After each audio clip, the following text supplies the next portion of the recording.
Source diplomatique vous partage le book club préféré des diplomates. Dans ces épisodes, Tristan Euros, le directeur du Centre d'analyse et de prévision stratégique, ou le CAPS, reçoit un ou plusieurs auteurs pour un échange autour d'un ouvrage et d'un enjeu géopolitique. Cet épisode a été enregistré en mars 2026. Bonne écoute! Bonjour à toutes et à tous, bienvenue au Book Club du CAPS où aujourd'hui nous sommes très heureux avec ma collègue Djenabou Cissé d'accueillir Ousmane Ndiaye. Bonjour. Bonjour. Monsieur Ndiaye, vous êtes une figure reconnue du journalisme politique en Afrique francophone. Vous avez été rédacteur en chef Afrique de TV5 Monde, responsable Afrique de Courrier International. Vous avez également été correspondant au Sahel et reporter dans la presse sénégalaise. Et vous avez développé ces dernières années un travail à la croisée du reportage de terrain et de l'analyse politique qui fait de vous un observateur privilégié des transformations politiques du continent africain. Et vous avez publié récemment aux éditions Rive Neuve ce livre dont on va parler aujourd'hui, intitulé L'Afrique contre la démocratie, mythes, déni et périls. Et dans ce livre, vous vous attaquez frontalement à une idée fausse, qui serait l'idée selon laquelle la démocratie ne serait pas faite pour l'Afrique. Alors j'ai envie de commencer par une première question. D'où vient cette idée et comment, selon vous, s'est-elle diffusée dans l'espace public? Alors, cette idée vient, en fait, ça dépasse le cadre même de l'Afrique. Aujourd'hui, dans ce que j'appelle le référentiel démocratique, entre guillemets, universel ou institutionnel que nous utilisons le plus souvent, dans ce référentiel-là, il manque une histoire plurielle de la démocratie. Et alors, je me suis beaucoup inspiré, je suis un grand lecteur des études de l'Inde, j'ai beaucoup lu le travail de Amartya Sen, qui a écrit un livre important, La liberté n'est pas une invention de l'Occident, la démocratie des autres, et qui faisait un travail de lecture de la démocratie en dehors de l'espace européen.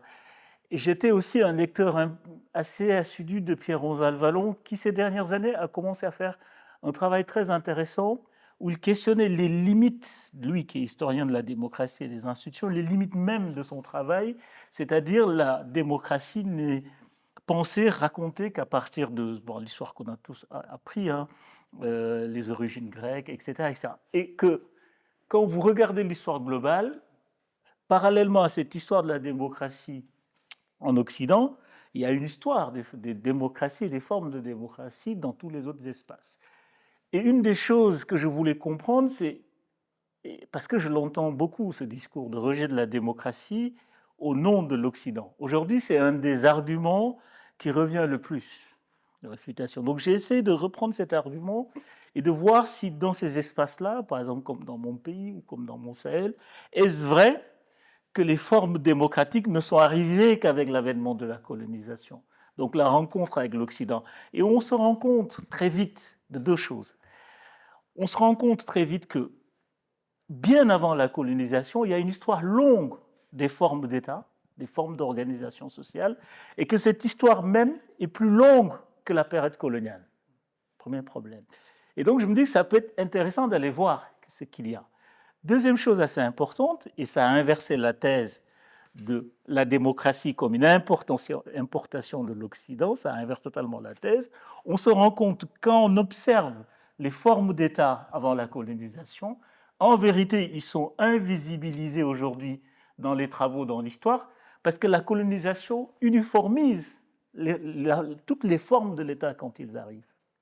On avait plein de formes d'État, la colonisation arrive et invente l'État colonial.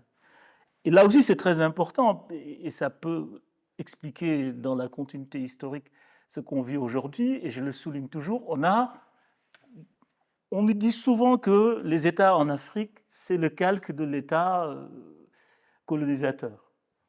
Et quand vous regardez, ce n'est pas tout à fait vrai aussi quand vous faites une histoire des institutions. Parce que quand la colonisation arrive, l'État colonial qu'on invente, que ce soit la colonisation britannique, un direct rule, ou que la colonisation française, l'État colonial qu'on invente, c'est un État totalement antidémocratique, totalement pensé et conçu pour ne pas avoir des citoyens, pour avoir des sujets. Ce qui était totalement différent de l'État métropolitain. C'est-à-dire sous la colonisation, dans l'État métropolitain, vous étiez citoyen à Caen, ou je sais pas, ou à Avignon, etc. Vous aviez des droits de vote, vous pouviez saisir le tribunal, etc. Or, dans l'État colonial français, ce droit-là n'existait pas. Vous alliez au tribunal, le sens même du tribunal, c'est de garantir l'ordre colonial, la domination. Donc c'est très important de refaire cette histoire de l'État parce que ça permet de comprendre une chose, qu'en 1960, contrairement à ce qu'on dit souvent, on n'a pas copié en Afrique l'État calque métropolitain. Les États ont hérité de l'État colonial, qui est par nature et par essence antidémocratique. Parce qu'il n'est pas pensé autour de la citoyenneté et des droits. Et je pense que quelque part, on est toujours dans ce continuum historique de l'État colonial hérité. Merci beaucoup. Vous expliquez également dans votre livre que la démocratie a souvent été réduite au seul processus électoral. Vous parlez même de fétichisation de la question électorale, alors même que dans plusieurs pays, on a pu faire face à des élections qui étaient remises en cause pour leur légalité, qui pouvaient être considérées comme truquées ou autres. Donc, comment est-on arrivé à cette réduction selon vous et comment définiriez-vous une conception beaucoup plus substantielle de la démocratie? Alors, il y a deux choses. Pour moi, il y a un tournant qui est très important, c'est le tournant des années 90. Parce que, alors, pour faire, bon, je schématise parce qu'il faut aller vite, en 1960, la plupart des États, c'était le parti unique. Ce qui rappelle la continuité de l'État colonial hérité non démocratique. On est dans la même logique. La logique que, bon, on ne va pas créer des contre-pouvoirs, on ne va pas construire des États avec des citoyens, c'est trop compliqué. Donc, toute la théorie du parti unique à 60 repose sur ça. Et qu'il faut encadrer, surveiller, contrôler. Et en fait, à un moment donné, évidemment, vu le désordre du monde, les luttes géopolitiques, les mouvements de contestation interne aux sociétés, la politisation des jeunes, les contestations aboutissent dans les années 80, 90 au fait que ces systèmes de partis uniques ne sont plus tenables. Et déjà à l'intérieur, moi j'insiste beaucoup sur le facteur intérieur. Dans tous ces pays-là, il y a eu de vraies luttes démocratiques, c'est-à-dire en dehors du parti unique qui existait, il y a toujours eu des partis clandestins, soit qui avaient un visage syndical, etc. À un moment donné, avec la chute du mur de Berlin, avec le nouvel ordre mondial, c'était plus tenable. C'était plus tenable c'était pas déjà tenable à l'intérieur, ce n'était plus tenable à l'extérieur, parce qu'on ne pouvait plus jouer sur les deux blocs pour pouvoir maintenir ce type de régime dictatorial. Et là, c'est très intéressant, c'est là que surgit ce qu'on a appelé les conférences nationales des années 90, qui jouent un moment très important, parce que au tout début, les conférences nationales, c'est de vrais acquis démocratiques. Parce que les dictatures, les partis uniques, organisent les conférences nationales parce qu'il y a une pression de la base qui est devenue intenable et que ça crée, et ça je le dis, et c'est très important, ça crée un vrai moment de parenthèse démocratique dans les années 90. Les conférences nationales ont été de vrais moments démocratiques. C'est-à-dire, pour la première fois, il faut s'imaginer dans ces pays-là, que ce soit le Congo, le Bénin, le Mali, en fait, critiquer le dictateur ou le chef valait arrêt de mort ou emprisonnement ou disparition. Et qu'à un moment donné, pendant les conférences nationales, qui, je rappelle, étaient transmises en direct à la télévision publique, qui était la seule télévision, on avait eu des moments où les gens pouvaient dire tout le mal qu'ils pensent du dictateur, des crimes ont été avoués, il y a eu des demandes de pardon. Mais là où ça a été très intéressant, c'est que ce moment-là a été très vite capté par les partis uniques pour se relégitimer, en fait. C'est-à-dire que les conférences nationales n'ont pas abouti à une réelle démocratisation des sociétés avec des contre-pouvoirs et des institutions autonomes. Ils ont été utilisés à la fois pour construire une démocratie électorale, une démocratie assez institutionnelle. Je pense que à cause de deux biais qu'on a, et ça me permet de répondre à la deuxième partie de la question, et qui pour moi est une vraie question de fond jusqu'à présent. Quand vous prenez la construction des démocraties en Afrique, on a tendance à construire la démocratie par le haut. Et c'est que font les conférences nationales. Le principal acquis des conférences nationales, c'est ce qu'on a réclamé, avoir des commissions nationales électorales indépendantes. En se disant que si nous réglons la question électorale, On règle la question du partage du pouvoir, la question de l'alternance, ce qui était une erreur, parce qu'on s'est retrouvé dans des configurations où ces pays-là ont eu des constitutions parfaites, hyper ouvertes, le principe de pluralisme médiatique acté, le principe d'une commission électorale nationale indépendante acté, mais dans la pratique, tous ces outils ont été détournés. Pourquoi ils ont été détournés? Parce que les textes ne veulent rien dire sans la démocratie qui se construit par le bas, c'est-à-dire les contre-pouvoirs, la citoyenneté, l'appropriation des textes et la compréhension par les citoyens. C'est-à-dire on s'est retrouvé, et ça continue jusqu'à présent, et je donne toujours cet exemple, on se retrouve avec des constitutions qui sont ouvertes, comme des codes électoraux qui sont sur le principe démocratique, mais qu'est-ce que ça veut dire des textes où 90% ou 80% de la population ne le connaissent pas, ne savent pas lire, n'y ont pas accès. Et donc, on a construit des démocraties assez aveugles, au final, assez institutionnelles, et ça a arrangé les partis uniques parce que ça leur permettait d'avoir cette sorte d'habillage, moi, ce que j'appelle les fictions démocratiques, c'est-à-dire on a les atours, les mécanismes de la démocratie, mais on n'a pas ce qui fait l'autre aspect de la démocratie, c'est-à-dire des contre-pouvoirs, de la citoyenneté, de l'éducation, une connaissance des droits. Et je donne toujours l'exemple du Sénégal, mon pays. Paradoxalement, parmi les pays de l'ancien espace francophone, l'expérience démocratique la plus aboutie, parce qu'il y a des choses qui ne vont pas jusqu'à présent, c'est le Sénégal qui n'a pas été dans ce processus de conférence nationale. C'est l'un des rares pays où il n'y a pas eu de CENI. L'administration, on a essayé d'avoir, comme dans toutes les grandes démocraties du monde, une administration qui a un minimum d'impartialité, etc. Et en fait, et là où le Sénégal, je le dis toujours, pourquoi au Sénégal le processus est plus avancé, marche, ce n'est pas parce que les pratiques politiques étaient différentes, non. C'est-à-dire quand vous prenez le Sénégal, par exemple, la tentative du troisième mandat ou de faire sauter le verrou constitutionnel, les présidents sénégalais l'ont tous tenté. Mais à la différence des autres pays, c'est qu'ils ne réussissent pas. Et pourquoi ils ne réussissent pas? Parce qu'au Sénégal, je pense que la construction de la démocratie par le bas est plus avancée. La construction citoyenne est plus avancée. Les médias ont une capacité de mobilisation, ou en tout cas de contre-pouvoir, plus important. Il y a une société civile qui n'est pas seulement la société civile, je veux dire, classique qu'on peut retrouver, qui s'organise en ONG. Il y a une société civile avec le religieux, les chefs traditionnels, etc. Et qu'est-ce qui se passe? À chaque fois qu'il y a eu tentative de confiscation du pouvoir, de modification de la Constitution pour se maintenir, les contre-pouvoirs démocratiques ont été capables de stopper la tentative de dérive. Et donc, la violence ne surgit pas. Pour moi, un des facteurs de la violence politique aussi, c'est cette absence de démocratie par le bas, donc de contre-pouvoir. La violence surgit parce qu'à un moment donné, il n'y a plus d'espace politique contradictoire possible. C'est pourquoi je lis toujours la question du militaire, la question de la prolifération des coups d'État, avec la question de l'obstruction de l'espace politique. Le coup d'État surgit souvent, vous prenez l'histoire des derniers coups d'État, parce qu'au départ, il y avait une question très importante de non-possibilité d'avoir de l'alternance ou de s'exprimer par les urnes. Il ne faut jamais oublier, par exemple, le Mali. On parle beaucoup du contexte géopolitique, etc. Mais le coup d'État qui fait tomber le président Ibrahim Boubacar Keïta, la crise commence après une élection contestée. Ce n'est pas une élection présidentielle, mais c'est l'élection contestée qui permet de lancer le mouvement de contestation.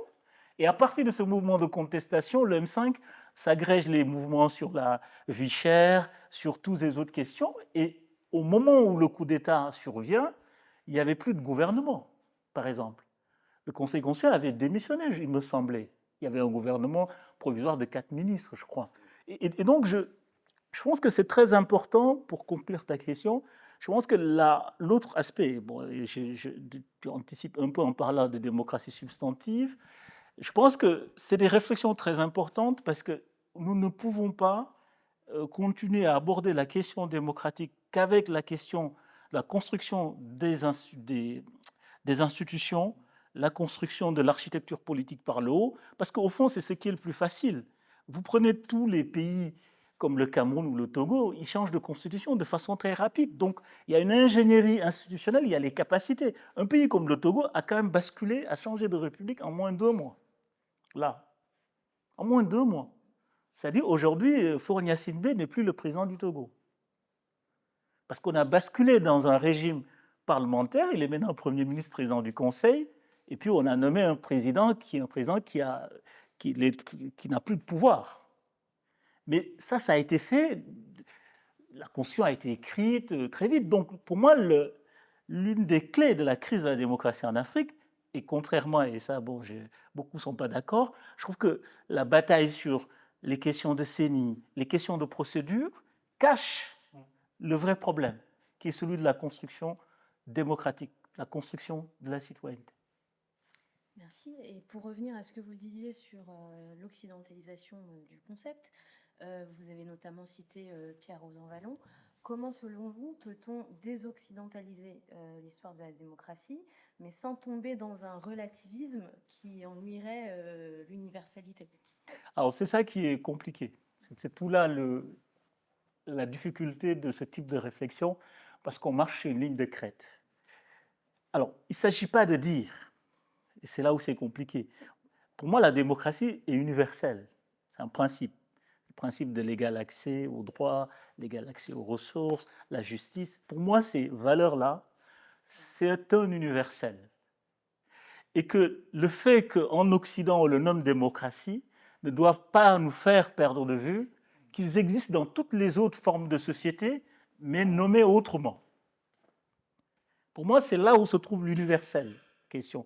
L'universel, et ça, je le dis, c'est très important parce que j'évite de tomber dans l'autre piège qui est jusqu'ici qu'on a, c'est-à-dire un certain nombre de discours qui donnent la démocratie avec un ensemble de principes comme une valeur occidentale et qui tentent de l'imposer en tant que telle. Ça, c'est une vraie question. Je pense qu'une des questions qui fait qu'on rejette, il y a des discours de rejet de la démocratie comme exogène à nos sociétés, c'est parce qu'on l'argumente et l'explique à partir du référentiel occidental. C'est pourquoi quand on me dit toujours il faut une démocratie adaptée aux valeurs africaines, je dis ok, mais à quelles valeurs africaines? Parce que l'égalité n'est pas une valeur occidentale. Parce que dire une démocratie adaptée aux valeurs africaines reviendrait à tomber dans le piège qui sous-entend que les valeurs africaines ne sont pas adaptées à la démocratie. Or, tout ce que nous nommons démocratie en Occident, on retrouve dans l'histoire de ces sociétés-là ce type de revendications, y compris même, et ça on ne le travaille pas assez, y compris même les questions les plus progressistes comme le genre et l'égalité. Dans la société touareg, par exemple, l'accès à la terre a été un des combats qui a structuré la société touareg.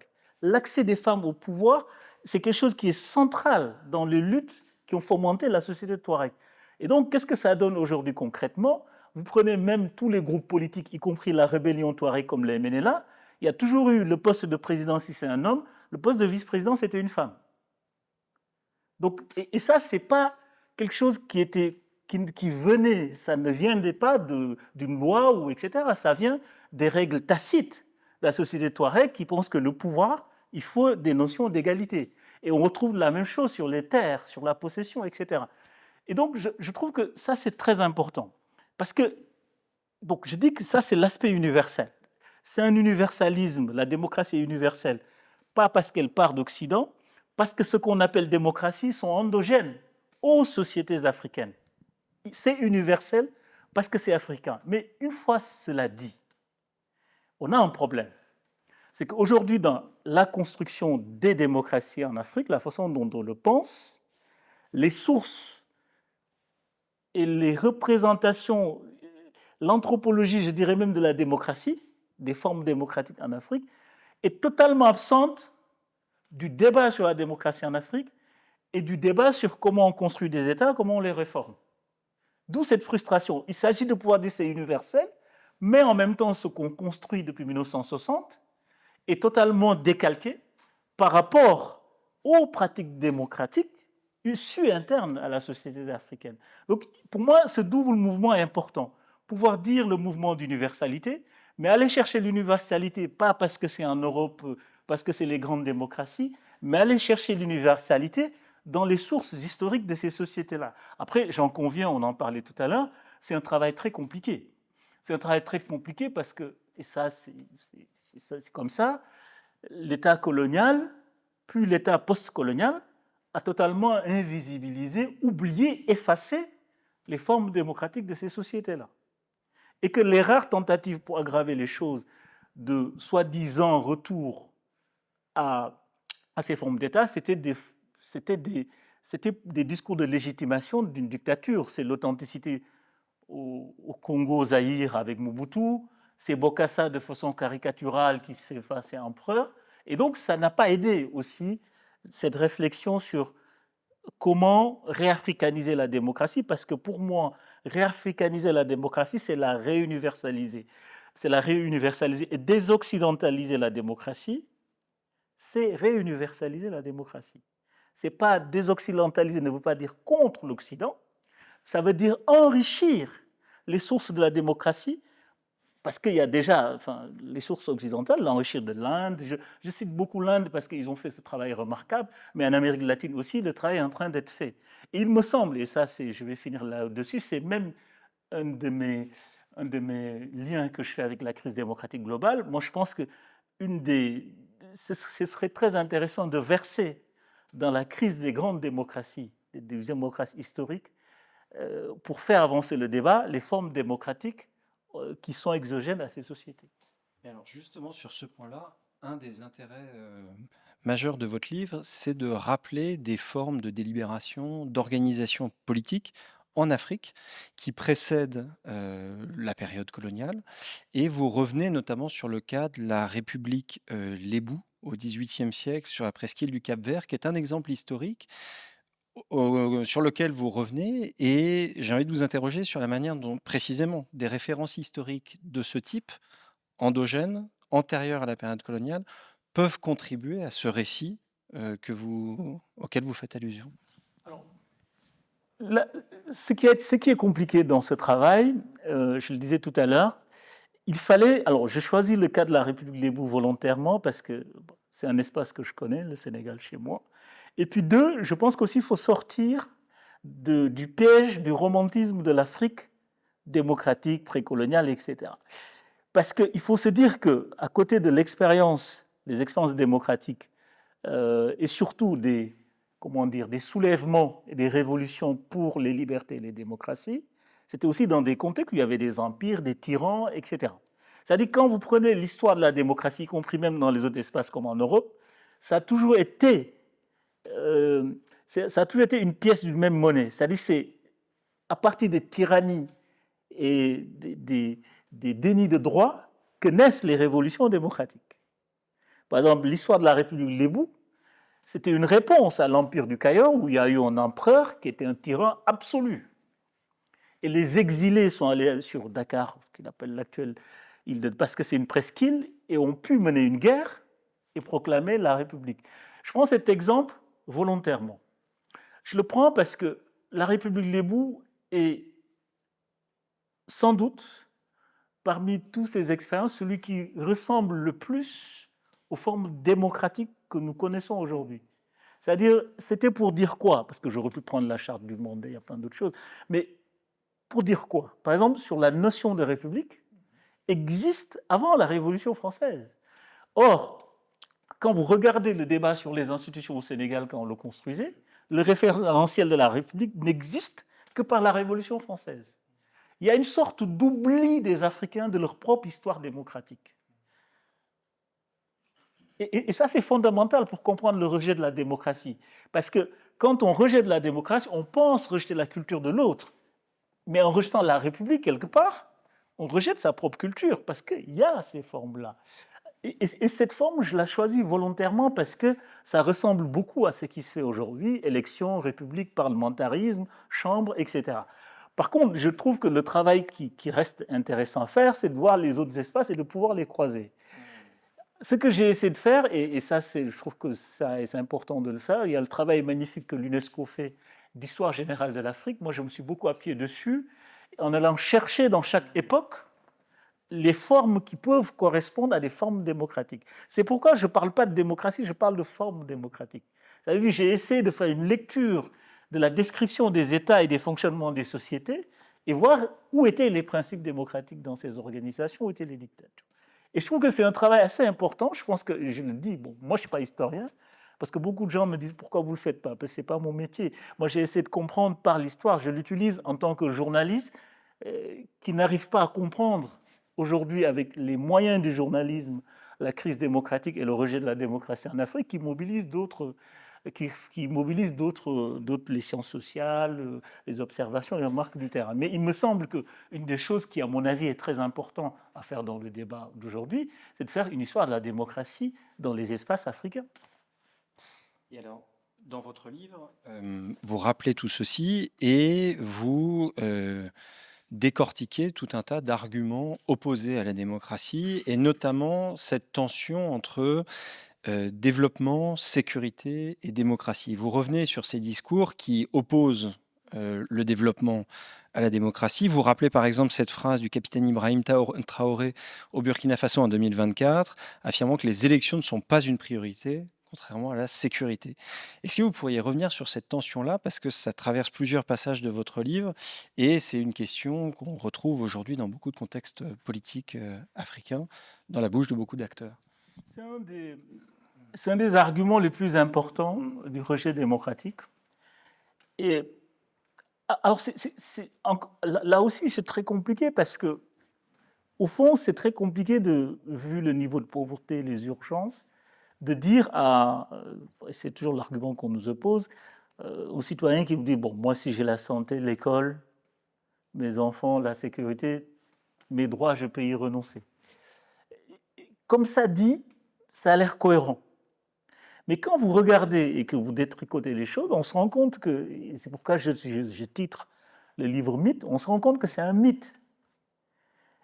Qu'est-ce qui permet de comprendre c'est un mythe? C'est parce qu'il faut le replacer dans le temps long.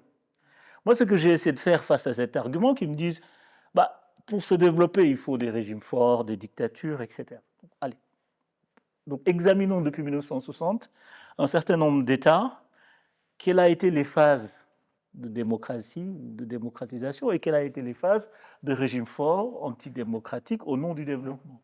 On se rend compte, quand on fait ce travail-là, qu'en fait, cette théorie du développementalisme, où on met entre parenthèses les droits, c'était ça la règle. Et que, donc aujourd'hui, l'échec des pays africains, on ne peut pas l'imputer à la démocratie, au contraire, il faut l'imputer à cette théorie-là. Là où le débat et j'espère avec ce livre faire évoluer un peu les termes du débat, là où on est piégé, c'est les termes avec lesquels on pose le débat. On part du principe que c'est opposé, et on part du principe que la démocratie, c'est ce qui était la règle, et donc la démocratie a échoué. Par exemple, un des arguments qu'on entend beaucoup dans les débats, c'est la démocratie n'a pas apporté le développement, ça a échoué. Mais quand vous prenez un pays, moi je prends des cas précis, vous prenez le Mali, ça a été plus longtemps dirigé par le parti unique, les militaires, où l'idéologie c'était au nom du développement, on fait un parti unique, il n'y a pas de droit, etc., etc. Et ça aboutit quoi? À une catastrophe. Donc aujourd'hui, pour moi, c'est déjà le premier argument. Le premier argument, c'est de dire que ce développementalisme a été mis en œuvre et ça a échoué. Incontestablement. Vous prenez un pays comme la Guinée, 28 ans de régime dirigiste de Sékou Touré, ça a échoué. Vous prenez la même chose, même les pays anglophones, parce qu'on fait le clivage. Donc ça, pour moi, c'est le premier argument le plus important. Deuxième chose, et ça c'est une question quasi philosophique, je ne vois pas pourquoi on dit, et vraiment du point de vue éthique, en tout cas dans mon éthique, pourquoi on dirait à un peuple, où les Africains seraient le seul peuple, où on leur dit, vous devez choisir entre manger et vos droits. Ça traduit une conception très fermée de la démocratie, parce que ça, je commence mon livre là-dessus. Quand je parle de démocratie, attention, il ne s'agit pas seulement de droits politiques et électoraux, il s'agit de droits économiques, de droits culturels, de droits sociaux. Et que l'accès aux ressources ne peut pas primer sur l'accès aux droits. Les deux vont de pair, sur le principe. Troisième chose à observer. Bon, les tenants de cette idéologie aujourd'hui donne l'exemple du Rwanda. Et s'appuie beaucoup aussi sur l'exemple de Singapour. Bon, moi, j'ai essayé de regarder ce qui s'est passé à Singapour. Déjà, ce n'était pas le même type de système politique. Donc, la comparaison est totalement bancale. Parce que le Singapour 59 sous Lee Kuan, il y avait des élections, pas de bourrage d'urnes, c'était un État dirigiste, mais le système politique n'était pas aussi vérolé, aussi dans la fraude que les systèmes politiques que nous voyons en Afrique déjà. Okay. Ça, c'est très important. Puis il y a du contrôle, il y a les éléments d'une démocratie par le bas, ce qui n'était pas le cas de tous ces régimes dirigistes en Afrique. Donc, d'ailleurs, Kagame cite beaucoup Singapour, hein, c'est son maître à penser sur les théories du développement. Mais là où c'est très intéressant, c'est que quand vous prenez l'indice de développement humain, par exemple, qui est l'indice le plus complet, où il y a la santé, l'économie, c'est pas qu'un macro, vous prenez la trajectoire du Rwanda et vous prenez la trajectoire des pays africains qui ont opté pour des constructions pour une construction démocratique avancée. Vous vous rendez compte que, contrairement à ce qu'on nous fait dire et qu'on nous raconte comme mythe, les pays qui ont des processus démocratiques les plus avancés font tous mieux que le Rwanda en termes de performance économique. Donc vous ne pouvez pas corréler les performances économiques au fait que le régime soit une dictature où il n'y a pas de droit.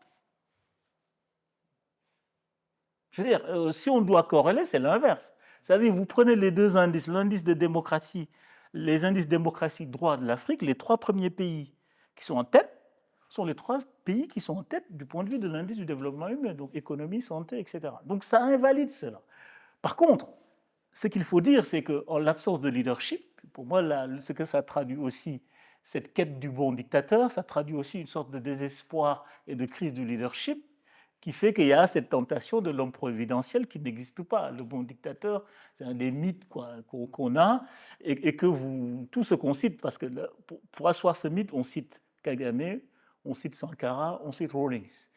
Et encore une fois, vous prenez le bilan économique de tous ces trois, il est très faible, malgré la mythologie. Et que, ça aussi c'est très intéressant parce que c'est des souverainistes, c'est des bilans qui dépendaient beaucoup de l'aide et qui étaient des systèmes ultra-libéraux.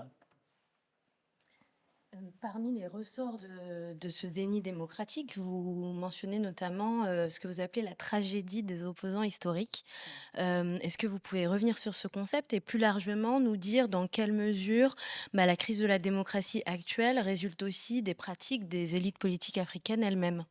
Alors, ça me permet de faire le lien, par exemple, cette sorte de mythologie de l'homme fort, l'homme de fer qui dirige, je pense que c'est la conséquence aussi du désespoir né de la déception de ce que j'ai appelé les opposants historiques, qui ont été le visage des luttes, des combats démocratiques, qu'une fois arrivés au pouvoir, ont totalement fait regresser les sociétés du point de vue démocratique et économique. C'est que je trouve qu'une des choses les plus importantes, le désenchantement démocratique est quelque chose qu'il ne faut pas négliger parmi les facteurs. Vraiment, parce que les années 90, les sociétés civiles, les syndicats ont payé un lourd tribut pour que les Gbagbo, les Condé, tout ça arrive au pouvoir. C'était vraiment l'espoir.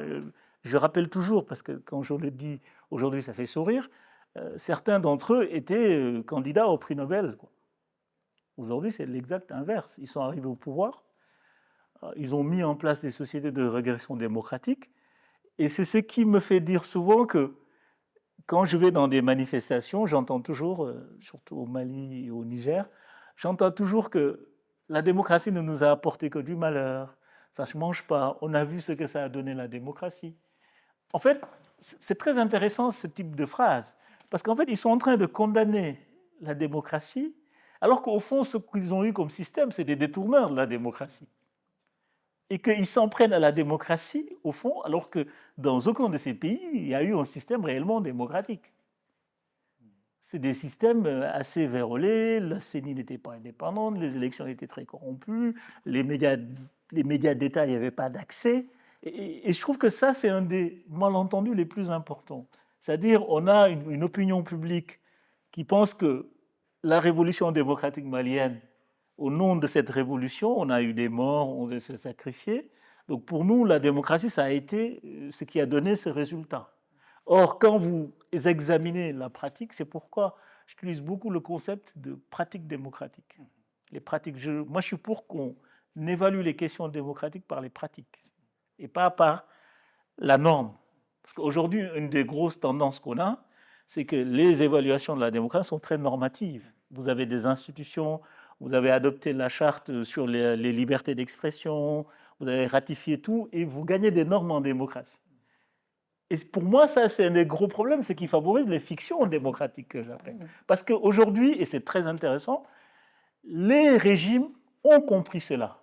Ils ont développé une ingénierie de la norme pour être bien classés dans les cases normatives des institutions internationales. Ça c'est quelque chose de très important. On le voit aujourd'hui en Afrique. J'ai l'habitude de dire qu'un des principes, un des outils de fraude, un des outils qui est le plus mobilisé contre la démocratie, contrairement aux années 90 où on bourrait les urnes, moi en tant que journaliste j'ai eu ça, des bourrages d'urnes, on ferme les bureaux de vote, aujourd'hui c'est fini. Aujourd'hui, qu'est-ce qu'on fait dans ce monde? Ils ont compris comment ça marche. On mobilise le droit contre la démocratie. Quand vous prenez les dernières élections qu'on a eues en Afrique, l'essentiel des opposants qui pouvaient être un concurrent sérieux et renverser le régime, on l'élimine par les moyens du droit. Et pour moi, c'est une question centrale. Et j'invite les chercheurs en droit à travailler dessus. Aujourd'hui, le droit qui devait être le garant de la démocratie est totalement mobilisé contre la démocratie. J'aurais pu titrer ce livre « Le droit contre la démocratie » parce que tous les candidats Kamto en Côte d'Ivoire, ils sont éliminés légalement parce qu'il y a une ingénierie qui permet de modifier les textes et que c'est très simple. Du point de vue légal, ils ont raison. Ils vont dire, non, au contraire, au nom de la démocratie, il ne remplit pas les critères, je ne peux pas, moi, je suis en état de droit. La justice est libre et indépendante. Donc, vous allez voir tous ces candidats, ils vont dire, c'est la justice qui l'a éliminé. Et puis en plus, ça tombe bien, vous les Occidentaux, vous voulez que la justice soit indépendante. Ils ont éliminé Kamto. Et je trouve que c'est une vraie question, ce détournement du droit, qui est une des nouvelles formes d'ingénierie qui est mobilisée contre la démocratie. Et ça, c'est plus compliqué parce que nous ne savons pas encore avoir de réponse là-dessus. Dans les discours de contestation de la démocratie, on a vu certains des arguments à l'instant. Vous revenez aussi beaucoup sur les discours anti-impérialistes ou qui s'expriment au nom du souverainisme. Est-ce que vous pourriez dire un mot de ces arguments qui sont mobilisés dans ces discours aujourd'hui contre la démocratie? Alors, il y a une jonction qui est assez intéressante et qu'il faut comprendre. En fait, ces discours ont une historicité, ont une généalogie. Ce n'est pas un hasard que les pays où on entend ce discours le plus virulent, c'est souvent les pays où il y a eu des tentatives de régimes panafricanistes, souverainistes qui ont échoué. Il y a un lien qui est très important à faire. C'est la jonction du discours anti-impérialisme, anti-panafricaniste et le discours un peu militaire souverainiste. Pour moi, c'est une jonction centrale. Aujourd'hui, le rejet de la démocratie comme outil de l'impérialisme se fait à travers cette jonction. C'est-à-dire ce discours est légitime parce que c'est réclamant de l'héritage du panafricanisme. Et c'est là, et c'est pourquoi j'ai l'habitude de dire que là où ils ont été très forts, les Kémy Séba, les Yamb, les nouveaux paragons de l'AS, c'est qu'ils ont su faire une OPA sur le panafricanisme. Je dis une OPA parce que contrairement à ce qu'ils disent aujourd'hui, parce qu'aujourd'hui ils soutiennent des régimes antidémocratiques au nom du panafricanisme, mais quand vous regardez les conditions de naissance du panafricanisme, le panafricanisme est né dans la diaspora chez les anciens esclaves d'un désir de liberté et de droit. Donc le panafricanisme est fondamentalement une démocratie. Vous ne pouvez pas, au nom du panafricanisme, enrayer tous les droits de votre peuple. Vous n'êtes plus dans le panafricanisme. C'est pourquoi je parle de détournement. Ils ont su réécrire l'histoire du panafricanisme et aujourd'hui faire une relation, une corrélation très simple entre panafricanisme, démocratie et Occident. Et en fait, c'est une mécanique qui s'auto-nourrit. On rejette la démocratie au nom de l'Occident, on ne dit pas vice-versa. Et ce discours-là, c'est une forme de cercle de la raison et qu'on ne peut pas casser que qu'en travaillant sur l'histoire du panafricanisme et en les mettant en face de leurs propres contradictions. Moi, on ne peut pas dissoudre les partis politiques, renier les droits civiques, etc. Là, les pères du panafricanisme se retourneraient dans leur tombe. Mais cette OPA a été possible aussi parce que a été rendu possible par les influenceurs, tout ça, parce que je pense qu'il y a une crise intellectuelle du panafricanisme très importante en Afrique. Ça, c'est vraiment important.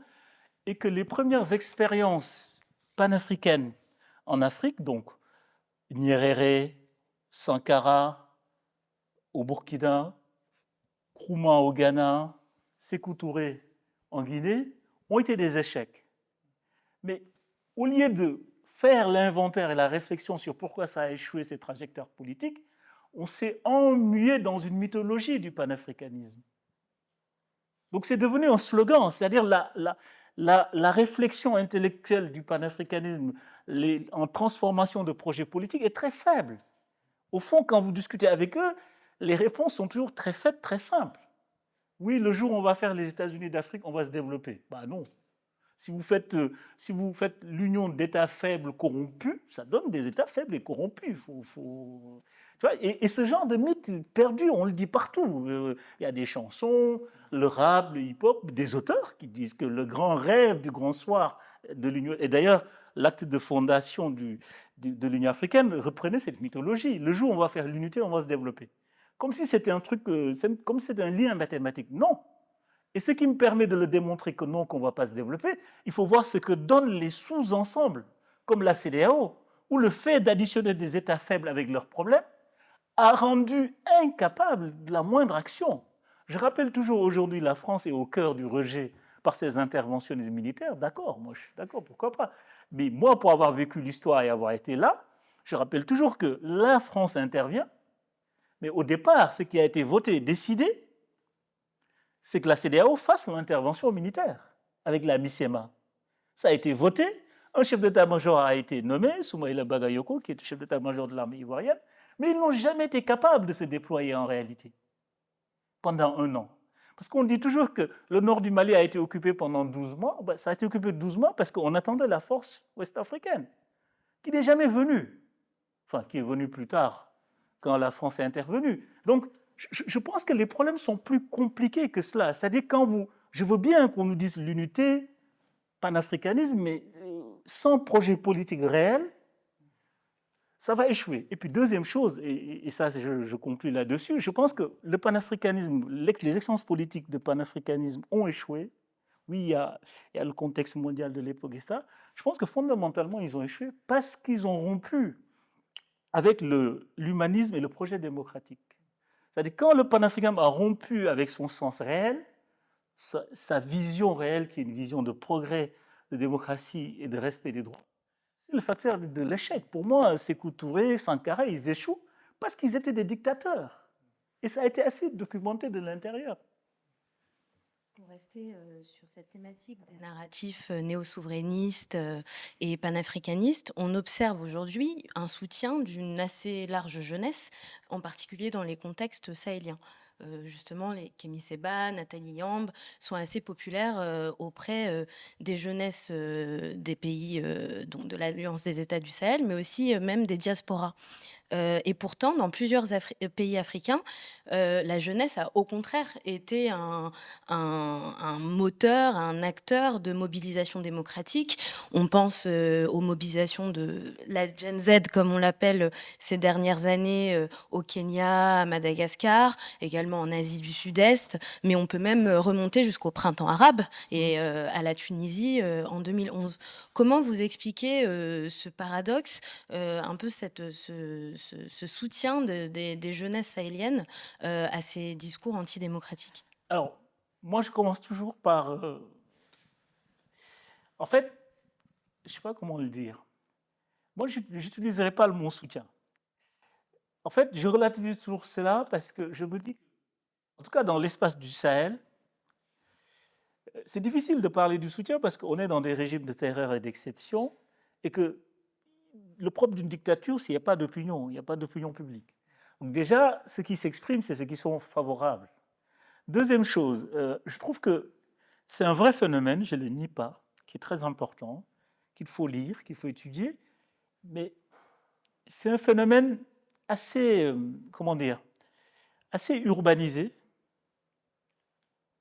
assez diasporisé, assez numérique. Il domine, sans doute, dans l'espace du discours numérique, donc les jeunes sans doute, et dans les diasporas. Parce que quand vous prenez le support de ces discours-là, où ils s'expriment, à 80%, c'est des discours qui s'expriment et qui ont trouvé un terreau sur les réseaux sociaux, l'espace numérique. Or, vous prenez les pays du Sahel, je rappelle toujours quand même, 90% ou 60, à peu près 60-65% de la population n'a pas accès à Internet. Donc on part du principe que eux, c'est une minorité, c'est une élite en fait. Donc je rapporte toujours ces précautions. Après, ça ne m'empêche pas de dire que leur discours infuse, ils n'ont jamais... Enfin, je pense qu'ils... Je ne dis pas soutien, je pense qu'ils ont pris le dynamisme... Ils ont réussi surtout ce que je disais, pas à obtenir le soutien, mais ils ont réussi à poser les termes du débat avec leurs termes et à renverser la perspective. Aujourd'hui, la question qu'on se pose, c'est on n'ose même plus défendre la démocratie dans ces espaces-là, tellement ils ont posé les termes du débat. Ils ont verrouillé le débat. En fait, pour moi, la vraie question, c'est d'inverser les termes du débat. Et c'est pourquoi je parle de mythe, parce que quand vous débattez avec les vérités alternatives ou les mythes de l'autre, vous perdez ce débat, en fait. Je trouve que ce débat, on va toujours le perdre avec eux, parce qu'ils le posent sur des bases qui ne sont pas les bonnes bases. La démocratie n'est pas faite pour l'Afrique, les militaires ont échoué, on va essayer les civils. En fait, c'est un piège sans fin. Donc c'est pourquoi je dis que le vrai travail à faire, c'est le travail de déconstruction des narrations.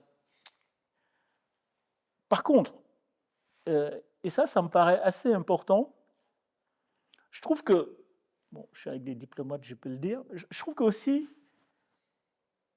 je pense il faut désaffecter, bon, après je sais que c'est un monde très polarisé, je pense qu'il faut travailler la question de l'affect dans les relations internationales et dans les relations Afrique-France ou Occident-Afrique. C'est-à-dire, les discours que j'appelle les discours de l'affect sont devenus centrales dans le débat. Il faut observer, et tu l'as dit très bien, aujourd'hui les icônes du discours du face-à-face à l'Occident, au fond, je le fais remarquer toujours, les icônes les plus en vue, ce n'est pas des Africains qui vivent en Afrique. Quand vous regardez, moi je connais très bien la trajectoire de Kémy Séba parce que je l'ai connu avant qu'il soit ceux qui s'intéressent à l'Afrique, tout ça. Mais en fait, moi quand je l'ai connu, il était Nation of Islam. Il cherchait dans la religion, chez lui Frakan, des réponses à des questions identitaires. Il est devenu Trubuka. Donc en fait, il y a une forme aussi de projection sur la relation Afrique-France d'un certain nombre de ressentiments qui sont liés à des problèmes d'ici.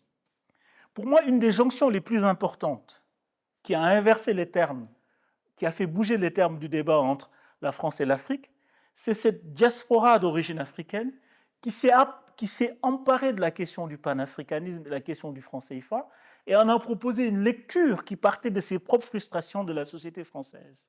Kémy Séba, Yamb, tout ça, ils ne partent pas des réalités de la société africaine, ils partent souvent de leurs propres fêlures qu'ils ont, qui peuvent être légitimes, hein, ça c'est un autre débat, mais cette jonction est importante. Et là où c'est terrible, c'est que autant ils ont fait cette appropriation, ça a été nourri aussi par les débats politiques ici. Moi, je dis toujours que la jeunesse, et on ne le dit pas toujours, la jeunesse qui était là à manifester devant les ambassades contre la France, j'avais essayé à un moment donné de les interroger pour faire leur trajectoire politique. J'essaie de savoir sur quoi ils se sont politisés. Il y a 3 choses qui revenaient. Le discours de Dakar de Nicolas Sarkozy, la loi sur les bienfaits de la colonisation, tentative de loi qui n'est pas passée de Chirac, le traitement des diasporas africaines en France, et puis surtout la question du franc CFA et des bases militaires. C'est-à-dire qu'ils se sont politisés sur cette fêlure-là. La question du franc CFA est venue même après, parce qu'elle est technique. Mais là où ils se politisent, c'est vraiment sur des questions de l'affect. Parce que vous prenez le discours de Kémy Séba sur le franc CFA, il n'est pas technique, il n'est pas économique. C'est un discours qui est sur beaucoup la domination, les discours de l'affect. Et je pense qu'une des questions les plus importantes, c'est de sortir du débat, en tout cas de remettre du factuel du débat. Ce que je regrette, c'est pourquoi moi, j'ai eu beaucoup de débats là-dessus, les gens ne m'ont pas compris. J'avais fait un travail de réfutation du sentiment anti-français, où je disais que, en réalité, le sentiment anti-français n'existe pas. Parce que si, et moi j'ai regretté qu'on l'ait repris dans les discours officiels, parce que encore une fois, on tombe dans leur piège de l'affect.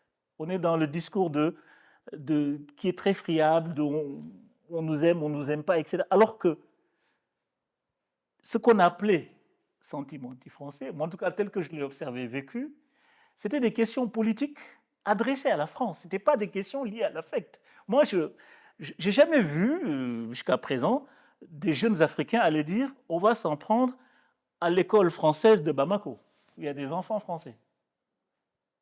Il n'y a pas eu de commerce français, des trucs brûlés. Par contre, on attaque l'ambassade, ça c'est politique. Donc en fait, le discours est très politique. C'est-à-dire, dans le discours, quand vous les écoutez, il y avait une distinction entre la France comme et la contestation politique. Et ce que j'ai regretté, c'est que le fait de le traduire comme ça, dépolitiser un mouvement qui était très politique et qui reposait sur des questions très concrètes qu'on aurait pu régler. Parce que vous prenez l'exemple typique du mouvement qui a incarné le sentiment anti-français au Sénégal, le mouvement qui s'appelle France Dégage. Moi, je trouve qu'on est tombé dans leur piège parce que dès qu'il y a France Dégage, ah non, ils sont contre la France, on ne leur parle pas en fait, il y a eu un mur. Mais moi, je suis allé leur parler. C'était très, très, très intéressant parce que je leur avais dit une question très simple. Qu'est-ce que vous reprochez à la France? Mais c'était des choses. Alors, le mouvement a été né d'une contestation des prix que FH pratiquait sur l'autoroute. Ils estimaient qu'ils avaient fait des calculs et que c'était le prix de l'autoroute la plus chère au monde. Et puis, il y avait un incident parce qu'à l'époque, ils faisaient payer les ambulances. Et un jeune qu'on voulait évacuer, n'ont pas pu payer, etc. Il y a eu embrouille. Et puis, Auchan, le discours, c'était ça faisait disparaître les petits commerces de nos mamans. Et donc, à ma grande surprise, la réponse n'a pas été sur ces questions. La réponse a été sur un truc de l'affect, vous détestez la France, etc. Et moi, j'avais parié à l'époque avec des amis diplomates à Dakar que si vous les appelez, vous leur donnez un visa, ils vont tous aller en France. Ils ne détestent pas, je veux dire. C'est vrai. Jusqu'à présent, je dis, vous allez voir les mouvements, le collectif France Dégage, vous leur donnez des visas, ils vont venir, ils vont apprécier la France, ils vont dire c'est bien, etc. Ils vont retourner. Et donc, je trouve qu'il faut qu'on retrouve cette lecture politique parce que si nous ne le faisons pas, nous tombons sur les pièges du débat de l'affect et c'est très dangereux parce qu'aujourd'hui, structurellement, partout, le débat est clivant. Le monde est polarisé et je pense qu'il faut sortir de ça. Merci pour ce point. J'ai une dernière question, puisque malheureusement l'heure tourne. Et ma dernière question, on a parlé de la France, on a parlé du rapport à l'Occident plus généralement. On a peu parlé, et on a parlé à juste titre, ce qui est le cœur de votre livre, des dynamiques internes et endogènes aux pays africains. Quid de l'influence d'autres acteurs étrangers, je pense à la Russie en particulier, qui ont un agenda qui, pour le coup, n'est pas démocratique. Et quelle en est l'influence, pour parler de ce facteur exogène-là aussi? Alors, moi, j'ai une lecture où, en fait, et ça a été peut-être sans doute l'habileté de ces acteurs comme la Russie, comme la Chine, c'est-à-dire ils se sont inscrits dans les fractures existantes. De la même façon qu'a fait, par exemple, l'avancée du djihadisme. Je pense qu'ils ont été efficaces parce qu'ils ne sont pas venus avec un projet qu'il faut monter de A à Z. Ils ont vu les fêlures et ils se sont insérés. C'est-à-dire tous les problèmes sur lesquels ces acteurs se positionnent existaient et étaient de réels problèmes. Quand vous prenez l'arrivée du djihadisme au Sahel, en fait, ils s'inscrivent dans un conflit, par exemple au Mali, qui durait depuis 1960, la rébellion Touareg. Et qu'est-ce qui se passe? Celui qui était le chef de la rébellion Touareg dans les années 90, c'est lui qui est devenu le chef du mouvement djihadiste, Yatak Ali. Donc en fait, le conflit était là depuis 1963. Donc en fait, la logique a été une logique d'endogénisation par des mariages, par des alliances, etc. Je trouve que les puissances qu'on dit, alors moi j'aime pas le mot nouveau parce qu'ils ne sont pas nouveaux, ont fait la même chose. Ce qui est très intéressant, et il y a un chercheur qui a fait un travail magnifique là-dessus, c'est Maxime Audinet, vous prenez l'infiltration l'entrée de la Russie en Centrafrique. Ce qui est très intéressant, c'est que la première chose qu'ils ont fait, ils ont repéré la radio Sango, qui était la radio la plus écoutée en langue nationale. Ils ont préempté l'actionnariat et ont changé la ligne éditoriale.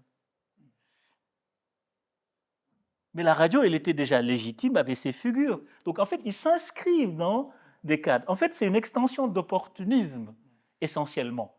Et je trouve que c'est pour ça que ça va vite, c'est efficace. Et puis, bon, je pense qu'aussi, les maladresses des autres ils ont toujours su, à travers les fêlures de la France, la question postcoloniale, tout de suite se repositionner dessus. Mais ils n'ont pas fait des investissements énormes en termes de déploiement, etc.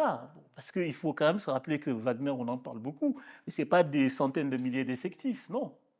C'est souvent des gardes prétoriennes qui sont là pour garantir la sécurité du chef. Donc, je trouve qu'ils ont fait comme les djihadistes. C'est-à-dire, ça a été une lecture d'opportunisme, et c'est important de le voir et de le comprendre, parce que je pense que, et c'est là où il faut se méfier de la lecture purement géopolitique et sécuritaire, parce qu'en fait, le désordre sécuritaire, ils ne le précipitent pas, ils en font un outil, ils l'inversent. Et ça, c'est très important. Deuxième chose, et là, ça, c'est du point de vue africain, c'est-à-dire, ils offrent, et du point de vue de la démocratie, ils offrent une possibilité aux États africains de sortir de cette politique qui, à mon avis, n'est pas très bonne, parce que j'en parle dans mon livre, ce que j'appelle de l'évangélisation démocratique.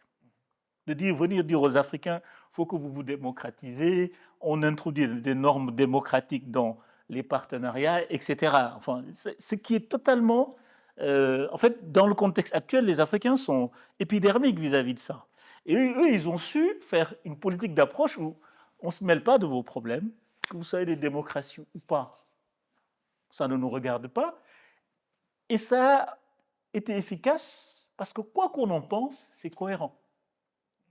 Par contre, les pays occidentaux qui disent que nous, il y a le facteur démocratique, respect des droits comme moteur de notre politique étrangère, et en même temps qu'ils font l'inverse, le double standard, certains dictateurs qu'on soutienne, il y a un problème de cohérence.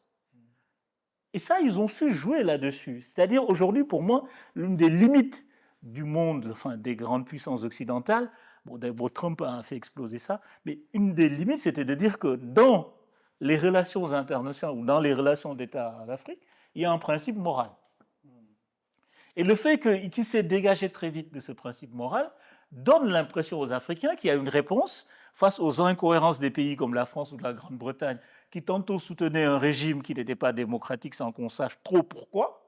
Parce que les questions, on va toujours les poser. Aujourd'hui, beaucoup se posent la question, pourquoi, par exemple, cette question, je l'ai beaucoup entendue, pourquoi la France soutient le premier coup d'État de Goïta et condamne le deuxième? À chaque fois qu'on me le pose, je dis, ah ouais, ok, c'est vrai en plus. Pourquoi? En l'espace de 2 mois. Est-ce que la politique étrangère a changé? Et donc, ils n'ont pas ce type de contradiction. Les Chinois, ils n'ont pas eu de problème. Ils ont dit, bon, les Russes, bon, s'il y a un troisième coup d'État, il n'y a pas de problème, on fait. Ils nous ont fait ça au Burkina, les 2 coups d'État, ils ont eu les mêmes offres de services. Je ne dis pas que c'est bien ou pas, parce que je trouve que les bas, c'est pas ça, mais ça leur donne une cohérence. Ce que nous n'avons plus, nous. Pour quel résultat? Mais on aura encore beaucoup de questions à vous poser. Donc, je souhaite vraiment vous remercier pour cet échange et encore une fois rappeler le titre de votre livre qui soulève beaucoup de questions stimulantes comme on a pu le voir dans cet échange. L'Afrique contre la démocratie, mythes, dénis et périls. Merci beaucoup Ousmane Ndiaye. Merci à vous. Merci. Merci.